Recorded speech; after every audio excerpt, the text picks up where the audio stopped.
지난 시간에 우리 질투하시는 하나님에 대해서 우리가 좀 나눴는데요. 엘칸나라는 단어를 사용하죠. 신명기 4장 24절에 내 하나님 여호와는 소멸하는 불이시요 질투하는 하나님이라 말씀하셨습니다. 그리고 스가랴 8장 2절에 만군의 여호와가 말하노라. 내가 시온을 위하여 크게 질투하며 그를 위하여 크게 분노함으로 질투하노라. 예, 하나님은 칸나, 질투하다, 시샘하다, 열정을 품다. 절대 포기할 수 없어서 그 손을 꼭 잡고 너무 꼭 잡았기 때문에 손이 으스러질 듯한 그러한 주님의 보호 안에서 우리가 나아가는 그것이 바로 하나님의 열심, 하나님의 열정을 다시 한번 하나님의 질투라고 표현했습니다. 하나님의 질투가 있었기에 우리가 여기까지 올 수 있었고, 하나님의 질투가 있었기에 우리 모두는 구원의 반열에 선다고 말씀드렸습니다. 그리고 첫 번째, 하나님의 질투는 우리를 보호하십니다. 그리고 두 번째, 세겜의 언약을 맺으십니다. 세겜, 예수님이 짐과 멍에를 메고 굽히다 하는 그런 뜻이 있다라고 말씀드렸습니다. 삭함에서 유래했죠. 어깨 모든 짐과 그리고 모든 그런 멍에들을 대신 짊어주시고 구부리신, 누구에게 구부리셨습니까? 먼저는 하나님께 구부리셨고 두 번째는 인간인 우리에게 구부려 주셨습니다. 겸손과 온유로 예수님은 십자가에 못 박혀 돌아가셨고, 그리고 우리의 모든 저주와 질병, 가난을 짊어지시고 세겜의 그 역사를 이루신 그 예수님이 바로 우리의 구세주시요 그리스도요 주라 말씀드렸습니다. 그 그리스도의 삼중 정체성이 있었기에 오늘 우리가 여기에 살아날 수 있었던 것입니다. 바로 ransom이라는 단어죠. 대속이라는 단어입니다. 대속은 대신 속하였다. 너의 고린도후서 5장 21절에 너의 죄를 대신 속하여서 너희를 의로 만드셨다. 그리고 이사야 53장 4절 5절 말씀에 그가 징계를 받음으로 모든 자들과 함께 화평의 사람으로 이끌 수 있도록 너를 만들었다. 그리고 베드로전서 2장 24절에 너의 모든 질병을 깨끗게 하셨다. 채찍에 맞으셨기 때문이다 말씀드렸습니다. 그리고 고린도후서 8장 9절에도 그가 부요하신 자로서 너희를 위하여 가난하게 되심은 너희를 부요하기 위해 너희를 가난하게 하셨다라는 대속, 랜섬이 바로 대신 그 값을 지불해 주셨기 때문에 우리는 이제 새 시대, 새 언약, 새 중보자 예수 그리스도 안에서 새로운 길로 향하는 날마다 새 일을 행하시는 그 주님을 누리며 살아갈 수 있는 존재가 되었다라고 그렇게 말씀드렸습니다. 이렇게 하나님의 질투는 예수 그리스도의 재물을 요구하셨고 그 재물을 통하여서 우리의 생명 살려 주심의 역사가 있게 되었다는 사실은 온 땅에 충만한 하나님의 영광의 그런 일하심과 나타남과 표적과 기사인 줄 믿습니다. 그분이 온 세계의 왕이시고 통치자이시고 그리고 다스리시는 분임을 믿으시기 바랍니다. 그리고 세 번째로 질투하시는 하나님은 우리 안에 그리고 우리 모든 가게에 우상을 제거함으로써 온 가정과 가문과 지역과 열방의 참 주인 되시는 분은 바로 예수 그리스도시다라고 그렇게 말씀드렸습니다. 저는 그 질투하시는 하나님 때문에 오늘 이 자리에 있게 되었고 그 질투하는 하나님 때문에 오늘 제가 살아났음을 고백합니다. 저의 가문이 살아났고 그리고 여기 모인 모든 자들이 살아났습니다. 또한 여러분을 통하여 모든 가문과 여러분이 기도하는 모든 열방의 영혼들의 살아남의 역사가 있게 되실 것입니다. 세상은 빠르게 급변하고 있습니다. IT 기술과 기술 발전으로 인하여서 문명은 발전하고 있지만 많은 사람들 안에 내면의 고통과 아픔과 슬픔과 그리고 우울과 공황장애로 인하여 고통당하며 신음하는 자들이 많이 있습니다. OECD 국가 중에 자살률 1위를 달리고 있는 국가가 바로 대한민국입니다. 한국은 어디 가면은요 다 좋아해요. 1950년대 60년대는 한국이 아주 못 사는 나라, 아주 일본에 가면은 조센징이라 그러고 마늘 냄새 난다, 김치 냄새 난다, 너무나 학대받았던 그러한 나라가 이제는 세계 열방의 나라. 제가 10년 전인가 12년 전에 시리아를 갔는데요, 아주 그 전쟁 일어나기 전이죠. 너무나 그 사람들이 환영하더라고요.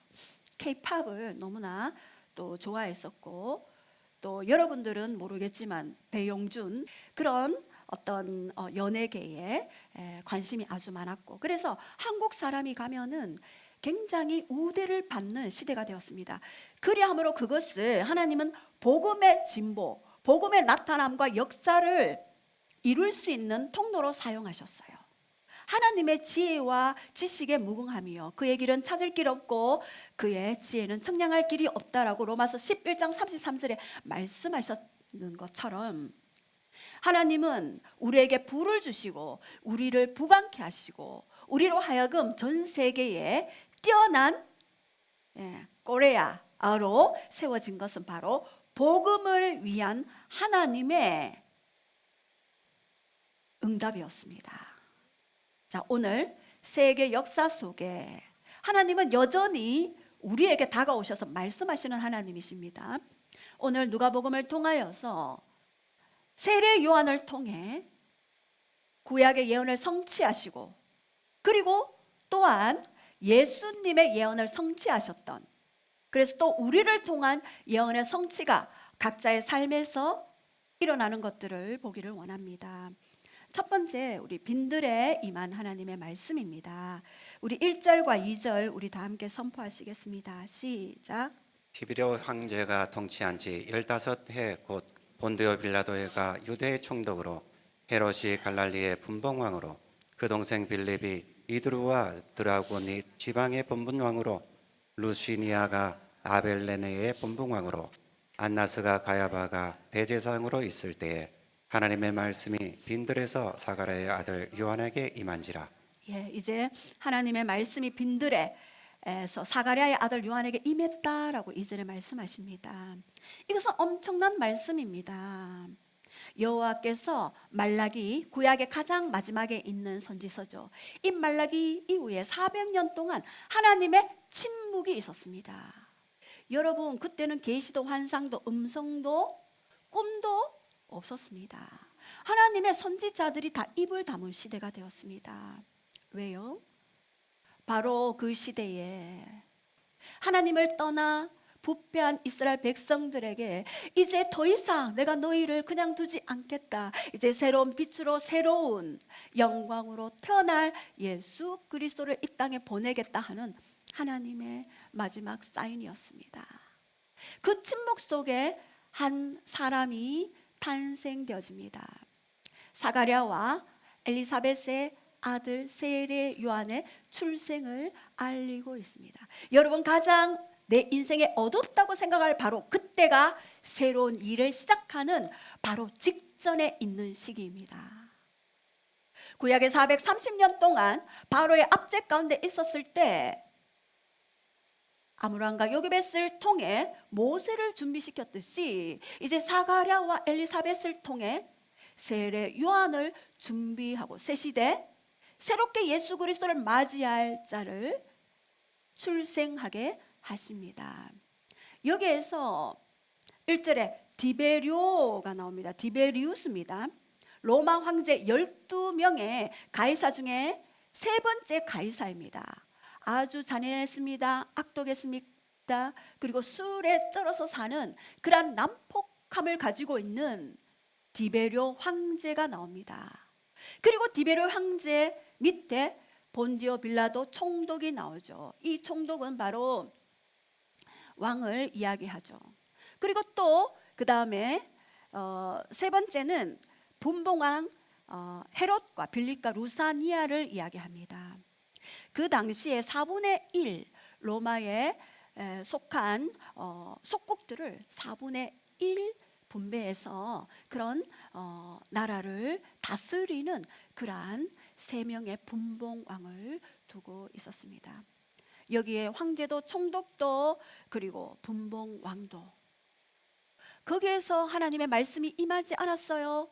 그리고 대제사장 안나스 가야바, 당시 가야바가 대제사장으로 있었고 이 안나스는 가야바의 장인이었어요. 가야바가 사위였죠. 그러나 사위 가야바가 대제사장직을 담당하고 있었으나 실제 실권은 안나스가 담당하고 있었습니다. 그래서 안나스와 가야바가 대제사장으로 있었다라고 그렇게 역사적인 히스토리를 이야기하죠. 여러분, 역사 히스토리를 이렇게 말씀하신 이유가 뭡니까? 바로 히스토리, 역사 안에 his story, 그의 이야기. 그의 이야기는 누구의 이야기입니까? 바로 예수 그리스도의 이야기. 어마무시한 디베르 황제, 본디오 빌라도 총독, 헤롯과 빌립과 루사나의 그런 분봉왕, 대제사장 안나스와 가야바, 쟁쟁한 그런 세계 역사의 주인공들이 있었으나 하나님의 말씀은 그런 권력가에게, 그런 왕정에게, 그런 성전에 임하지 아니하고 빈들에 홀로 있었던 누구에게 임했습니까? 바로 세례 요한에게 임했습니다. 여러분, 하나님의 말씀은 이렇게 권력가도 정치가도 왕정도 그 어느 한 곳에서도가 아니라 한 사람 갈망하는 자, 한 사람 목이 마른 자, 한 사람 굶주린 자 안에 찾아가시고 방문하시고 말씀하시는 하나님이십니다. 여러분에게도 빈들이라는 시간들이 있었습니까? 광야에 홀로 길도 없고 집도 없고 물도 없었던 그 아무것도 없었던 그 광야에서 찾아오셔서 말씀하시는 그 하나님이십니다. 그 하나님의 역사하심을 믿으시기 바랍니다. 지금 광야에 있습니까? 길이 없습니까? 집이 없습니까? 물이 없습니까? 아무것도 없습니까? 주님이 계십니다. 주님이 여러분을 방문하실 것입니다. 이렇게 역사를 1절에서 장황하게 이야기하는 이유는 히스토리는, 역사는 his story, 그의 이야기, 예수 그리스도의 이야기이다. 역사 위에 계시고 역사 속에 개입하시고 그 역사 안에서 이루어 가시는 하나님의 일들을 말씀하십니다. 지금 한국이 너무나도 어려운 역사적인 현실을 맞이하고 있습니다. 그러나 이 속에서 그의 이야기, his story로 다가오셔서 말씀하시고자 하는 하나님의 선하신 계획이 숨어 있음을 볼 수 있는 영적인 통찰력과 영적인 분별력을 가지시기 바랍니다. 여기서 보면 선지자 이사야의 책에 쓴 바 광야에 외치는 자의 소리가 있어 가로되 너는 주의 길을 예비하여 그의 첩경을 평탄케 하라. 이것은 이사야 40장 3절의 말씀의 성취입니다. 광야에 외치는 자의 소리로 세례 요한이 그 예언의 성취로 오고 이미 왔음을 고백하는 내용입니다. 이사야 40장 3절의 예언의 말씀의 성취가 바로 오늘 누가복음의 세례 요한에게 빈들에 임한 하나님의 말씀으로 오셨다는 것을 비춰주시는 것입니다. 반드시 하나님의 예언과 말씀은, 언약은 성취되어지는 것입니다. 이제 하나님의 말씀이 모세에게도 시내 광야에서 다가가셔서 말씀하셨습니다. 출애굽 때에서도 하나님은 광야에서 이스라엘 백성들을 훈련하시고 말씀하시고 그들을 이끄셨습니다. 신명기 32장 10절에도 여호와께서 그를 황무지에서 짐승의 부르짖는 광야에서 만나시고 보호하시고 호위하셨다. 그리고 그의 눈동자 같이 지키셨도다라고 말씀하십니다. 하나님은 이렇게도 광야에서도 호위하시고 보호하시는 하나님입니다. 우리 자녀들이 멀리 있다 할지라도, 우리 자녀 2명 저기 멀리 먼 나라에 있을 때 제가 날마다 영으로 그곳에 찾아갔습니다. 주님, 이 자녀를 만나시고 보호하시고 호위하시옵소서. 여러분, 자녀들도 우리 손에서 다 떠날 날이 옵니다.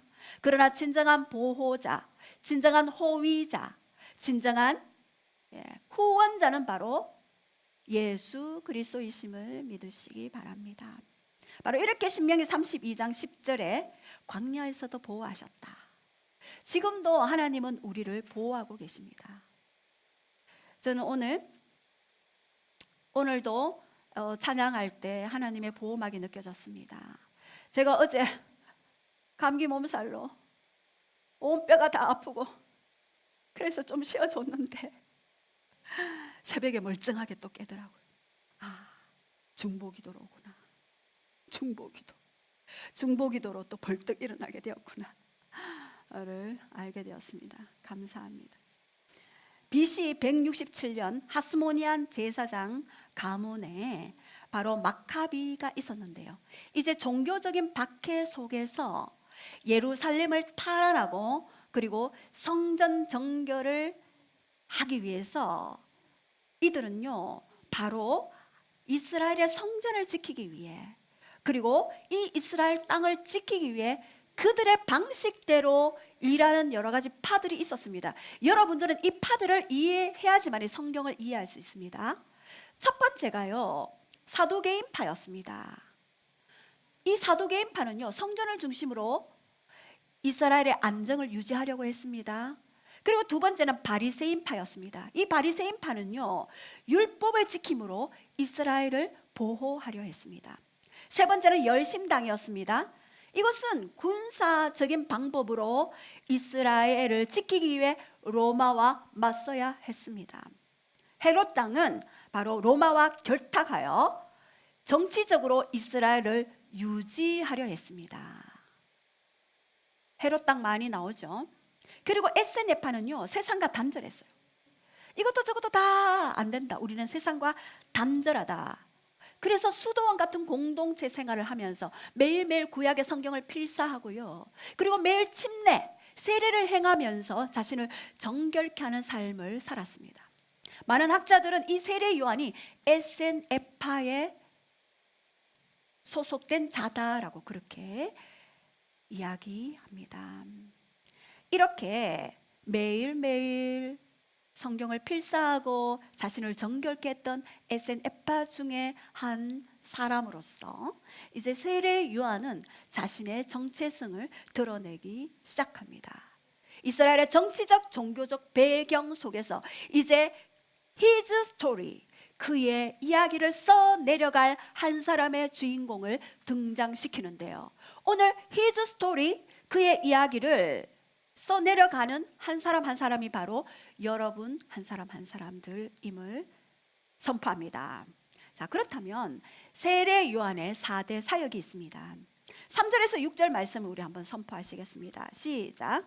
요한이 요단강 부근 각처에서 와서 죄 사함을 받게 하는 회개의 세례를 전파하니 선지자 이사야의 책에 쓴 바 광야에서 외치는 자의 소리가 있어 이르되 너희는 주의 길을 준비하라 그의 오실 길을 곧게 하라 모든 골짜기가 메워지고 모든 산과 작은 산이 낮아지고 굵은 것이 곧아지고 험한 길이 평탄하여 질 것이요 모든 육체가 하나님의 구원하심을 보리라 함과 같으리라.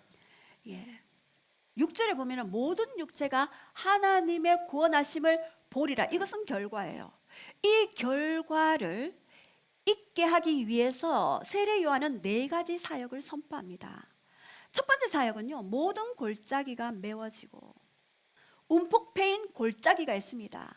내 마음에 울푹 패인 골짜기 같은 마음이 있으면은요, 예수님이 오실 수가 없습니다. 오시다가 멈춰 계십니다. 왜요? 내 안에 열등감, 낮은 자존감, 그리고 정죄감, 낙심과 좌절, 실패감들이 있을 때는요, 예수님이 깊게 찾아오실 수가 없는 것입니다. 자, 그렇다면 모든 골짜기가 메워진다는 것은 고린도후서 5장 17절에 우리는 이미 새로운 피조물이 되어서 예수님을 믿고 난 이후에 그러나 우리의 혼의 영역은 옛 부모에게서 받았던, 또한 태아에서 받았던 옛 체질, 옛 습관, 옛 사고의 패러다임이 깊게 뿌리 내려 있는 것입니다. 여전히 옛 아담 안에서 나는 실패자야, 나는 할 수 없어라고 자기 자신을 바라보게 하는 것. 여러분, 정체성은 이미 고린도후서 5장 17절인데 자아상은 무엇입니까? 나를 나대게 하는 것이죠. 내가 바라보는 내가 자아상이죠. 부모에게 끊임없이 부정적인 언어를 듣고 자랐던 그 어린 아이들은요, 이 자아상이 굉장히 낮습니다. 낮은 자존감을 가지게 되고요, 그 낮은 자존감에 뻥 뚫린 이 골짜기를 메우기 위해 계속해서 중독에 빠지게 되는 것입니다. 자기 정체성은 이미 변화되었지만 자기 자아상은 여전히 변화되지 않은 상태로 남아 있는 것입니다. 이스라엘 백성들이 자기 정체성은 이미 하나님의 백성이에요. 그러나 자기 자아상은 메뚜기입니다. 메뚜기. 예, 가나안의 거인과 경관 성읍을 보면서 갈렙과 여호수아는 그들은 나의 밥이라 했지만 열 지파 정탐꾼의 대답은 뭐였습니까? 바로 나는 메뚜기다 라고 얘기했죠. 여러분, 이지선 씨를 잘 아실 것입니다. 이지선 씨는요, 음주운전해가 술 취한 그런 차에, 음주운전하는 자의 차에 받쳐서 온몸에 화상을 입고 그리고 살아갔던 자였습니다. 그래서 망가진 자신의 육체가 자신의 진정한 모습이 아니라 그리스도 안에서 사랑받는 자신의 전 인격을 자신의 진정한 모습으로 받아들이면서 그는 이제 박사학위를 받고 많은 사람들을 나의 진정한 정체성과 자아상은 바로 예수 그리스도 안에 새로운 피조물이 되었고 새로운 역사를 써내려가는 새로운 사람이 되었다라고 많은 사람들 학술회라든가 또 많은 강당에서 그렇게 고백하는 자로 살아가고 있습니다. 예뻤던 자기 과거에 매이는 것이 아니라 자신의 전체를 사랑하면서 지금 나의 모습을 사랑하면서 감사함으로 살아가는 이지선 자매님이 있습니다. 저는 제가 그 범죄자들을 연구를 예전에 많이 했었습니다. 왜냐하면 이런 사역을 하다 보니 많은 사람들이 고통 가운데 매여서 살려달라고 아우성을 치는 분들이 너무나도 많이 있어요. 2007년 12월 25일에 2명의 초등학생을 성폭행을 시도하고 죽여서 토막을 내어서 살인한 그 유괴 사건의 범인이 있었습니다. 이 정땡땡이라는 이 범인이 있었는데요. 이 사람은요, 버스 운전기사인 아버지와 미용사 어머니 밑에서 자라났습니다. 3남매였고요. 그러나 아버지가 너무나 폭행과 그런 아픔을 주어서 분리가 되었고 이 아버지가 이 3남매를 키우고 있었습니다. 그러니까 아버지가 너무너무 힘이 드니까 새 장가를 가게 되고 2명의 아이를 또 낳게 되었습니다. 이 아이는 유년 시절에 너무나 불안한 시기를 거치고 있었습니다. 자기 자신이 첫 번째 엄마에게로부터 버림받고 두 번째 엄마에게 또 버림받을까 봐 두려워했습니다. 자기의 어린 시절을 그렇게 고백했습니다. 너무나 두렵다. 나는 또 버림받을까 봐 두려워요. 그리고 그 2명의 새 엄마에게서 난 2명의 그 아이로부터 태어났을 때 편애를 받기 시작했습니다. 그리고 아버지의 구타와 폭행은 더 심해졌습니다. 그랬을 때 이 사람은 결국에는 자기 자신의 그런 정체성을 알지 못한 채 많은 여인들을 만나게 되고 그리고 그 여인에게 버림을 받게 되고 그 어머니가 나를 버렸다. 그리고 그 여인들도 나를 버렸다. 여자들에 대한 심한 분노와 그 분노가 잔인성을 띠게 되고 그래서 이는 이제 어른들은 힘이 있으니까 너무나 범행 대상이 어렵다. 그래서 초등학생 2명을 유괴해서 그를 이제 몹쓸 짓을 하려고 하다가 실패하고 그들 토막을 내서 살인을 하고 저수지에 묻었던 사건이 있었습니다. 그가 그 어린 시절을 이야기하면서 그 심리학자들이 와서 그와 상담하면서 많은 자신의 어린 시절들을 이야기하며 그 상처를 통해 악한 영, 살인의 영이 들어가게 되고, 이 살인의 영이 나를 죽이든지 남을 죽이든지 죽이고 끝내버리는 그 악한 영들의 그 공격 아래 희생자가 되어버렸던 그 범죄자 한 사람을 보게 되었습니다. 이후에도 너무나 많은 그런 사건들이 있었지만, 이런 이지선 씨와 같은 이런 자가 있는가 하면 이정 땡땡과 같은 이런 자가 있게 되어지는 것입니다. 그것은 바로 움푹 팬 골짜기를 치유하지 못하니 바로 이 분노를 자기 자신에게 부어주든지 아니면 남에게 그 분노를 해결하든지 악한 영은 계속해서 공격하고 있는 것입니다. 세례 요한의 첫 번째 사역은 이 움푹 팬 골짜기를 메워라, 예수 그리스도와 성령님의 그런 만지심으로 메워라라고 이야기하고 있는 것입니다.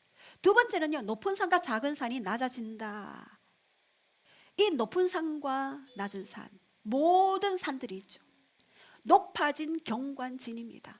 하나님보다 더 높아진 자기 생각, 이념, 가치관, 체계들이 있습니다. 이 높은 산, 이 경관진이 형성되는 것은요, 첫 번째는 생각으로부터 출발합니다. 생각이 감정을 만들어 놓고, 감정이 언어를 만들어내고, 언어가 행동으로 이어지게 하고, 이 행동은 나중에 삶의 묶임으로 묶어버립니다. 여러분, 나중에 이 묶임이 되어버리잖아요. 이것은 내 힘으로 도저히 그 경관진을 깰 수가 없습니다. 너무나 이 삶이 고통스러웠기 때문에 자기 혼자 생각하다가 자기 생각에 빠져서 하나님의 생각, 말씀보다 더 높아진 경관진을 형성하게 되는 것입니다. 그 마음이 자기 중심적 사고로 계속해서 돌아가는 거예요.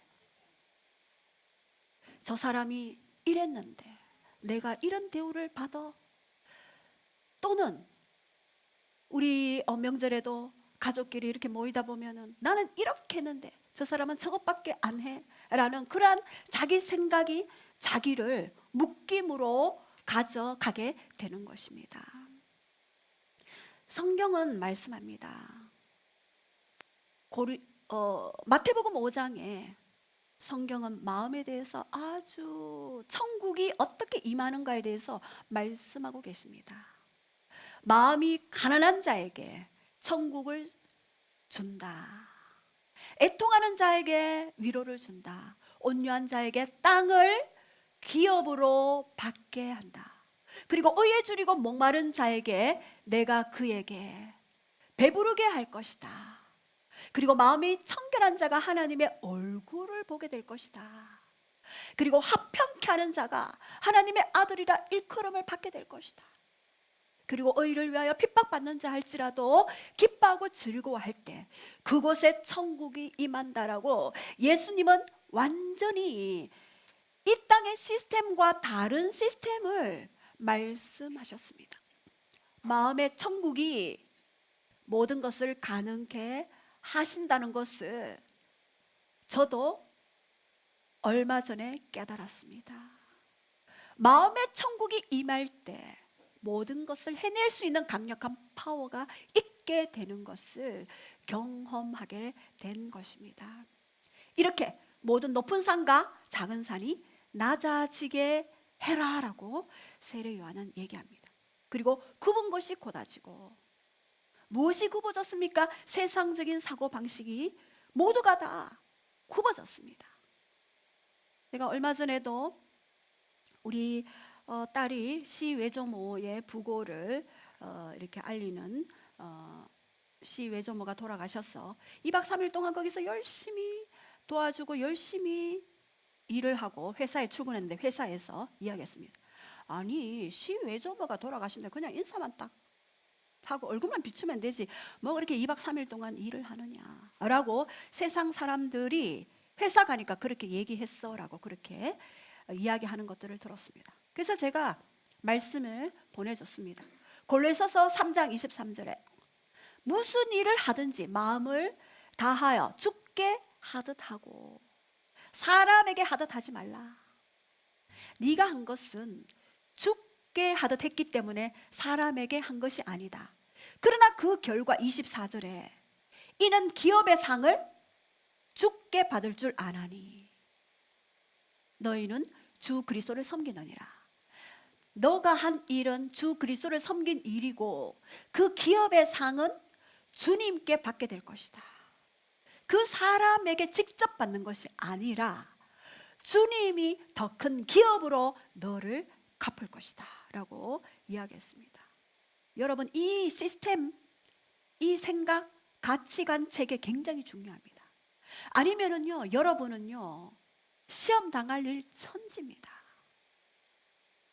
시댁에 가면은 시험 당하시는 분들 시금치도 안 먹잖아요. 그래서 저는 매일 시금치를 삶아 먹었습니다. 예전에. 이렇게 세상의 구분 사고 방식을 내가 접수하는 순간, 여러분 그 순간에 하나님의 테스트에 통과하지 못하고 템테이션, 판단하는 유혹에 빠지게 되어지는 것입니다. 네 번째는요, 험한 길을 평탄하여 질 것이요. 이 험한 길이 무엇입니까? 원망, 쓴뿌리, 거친 성격, 과거 상처로 인한 아픔입니다. 여러분, 좋은 뿌리에서는요 하나님과 사람들의 좋은 양분들을 막 쫙쫙쫙 빨아당겨요. 그러나 내 안에 쓴뿌리가 있으면은요 내 안에 쓰라림으로부터 계속해서 나쁜 독을 계속해서 이거를 빨아들이는 시스템화 되어지는 영역들이 있습니다. 그래서 이런 험한 내 안에 쓴뿌리들이 있다면 그것들이 평탄하여 질 수 있도록 우리가 회복의 길로 가야 하겠죠. 이렇게 세례 요한의 사역은요 골짜기가 메워지고 높은 산과 작은 산이 낮아지고 굽은 것이 곧아지고 험한 길이 평탄하게 되어질 때 비로소 결과에 누가복음 3장 5절에 모든 육체가 하나님의 구원을 볼 것이다. 여러분들, 이 세례 요한의 4대 사역을 여러분들은 자녀에게 하셔야 합니다. 지금 자녀가 이런 골짜기가 있습니까? 메워지도록 하셔야 합니다. 높은 산과 작은 산이 있습니까? 낮아지도록 해야 합니다. 굽은 곳이 있습니까? 곧아지도록 계속해서 여러분은 그 자녀를 향하여 험한 길이 평탄하여 지도록 사역을 하셔야 합니다. 그리할 때 예수 그리스도가 바로 우리 안에 오셔서 우리의 주인이 되셔서 통치자가 되셔서 우리를 한 사람을 통해 지역과 열방을 살리는 복된 자로 세워지게 될 것입니다. 자, 그렇다면 세 번째, 저는 이 자녀들에게 이 사역을 하려고 몸부림친 사람입니다. 수많은 영적 전쟁이 있었고 이것들을 빼앗아 가려고 많은 그러한 대결들이 있었습니다. 저를 죽이려고까지 했죠. 그러나 끝까지 이 예수 그리스도를 이 자녀들에게 심어야 한다. 왜요? 예수 그리스도가 없는 인생은 결국 결말이 심판이요 사단의 먹잇감이 되는 줄 알기 때문에. 그래서 제가 다음 세대들을 계속해서 기도하라고 하는 이유가 바로 거기에 있습니다. 지금 우리 필리핀에서 선교사님이 연락 왔습니다. 언제든 다음 세대들 언어 연수 받을 친구들이 있으면은 불러서 연수해 드리겠습니다. 여기 필리핀에 언어 연수를 하는 그런 학원이 생겼는데 그곳에 한국 학생들을 받게 됩니다. 대학생이든지 초등학생이든지 중학생이든지 선착순으로 김땡땡 전도사님에게 얘기해 주시면은 함께 가게 될 것입니다. 이렇게 다음 세대들을 무장시키는 것 중요합니다. 그리고 세 번째, 열매를 동반케 하는 회개입니다. 우리 8절과 9절 쭉 우리 14절까지 우리 한 절씩 선포하시겠습니다. 시작. 그러므로 회개에 합당한 열매를 맺고 속으로 아브라함이 우리 조상이라 말하지 말라. 내가 너희에게 이르노니 하나님이 능히 이 돌들로도 아브라함의 자손이 되게 하시리라. 이미 도끼가 나무 뿌리에 놓였으니 좋은 열매 맺지 아니하는 나무마다 지켜 불에 던지리라. 무리가 물어 이르되 그러면 우리가 무엇을 하리이까? 대답하여 이르되 옷 두 벌 입은 자는 옷 없는 자에게 나눠줄 것이요 먹을 것이 있는 자도 그렇게 할 것이리라 하고 세례들도 세례를 받고자 하여 와서 이르되 선생이여 우리는 무엇을 하리이까 하매 이르되 부과된 것 외에는 거두지 말라 하고 군인들도 물어 이르되 우리는 무엇을 하리이까 하매 이르되 사람에게서 강탈하지 말며 거짓으로 고발하지 말고 받는 급료를 헛한 줄로 알라 하니라. 예, 우리 세례 요한은 세례에 합당한 열매를 맺어라 라고 말씀하십니다. 여러분, 여기에서요, 회개는요, 메타노이아, 예, 동사형 메타오네오라는 단어입니다. 이 메타는 다르게, 노에오는 생각하다. 회개는 다르게 생각하는 것입니다. 세상의 그런 가치관과 다르게 생각하는 것이고, 그리고 나의 자아의 정체성을 다르게 생각하는 것입니다.